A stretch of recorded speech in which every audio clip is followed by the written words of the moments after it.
The best types of meditation for beginners. The first type of meditation that I recommend for beginners is called guided meditation. This is where you listen to an audio recording and it guides you into a deep meditation state. This is good for beginners because it almost completely eliminates your thoughts, which is important if you want to get in a peaceful state of mind. A lot of people start with guided meditation and gradually perform other types of meditation without the assistance from a voice. Loving kindness meditation. This type of meditation is different than most other types of meditation. It involves you thinking about people in your life and sending love their way.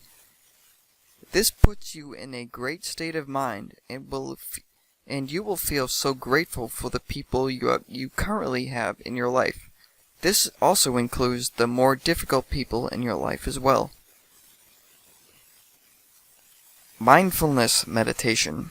This type of meditation is one that you can practice all day, no matter where you are or what you are doing. It involves you to be completely in the present moment and to feel bliss that this moment is bringing you. You aren't focused on past mistakes, and you aren't worried about future events. If you're curious about learning more about the types of meditation for beginners, I highly recommend you check out Meditation for Beginners by Eric Smith. I put a link in the description below if you're curious about learning more about it.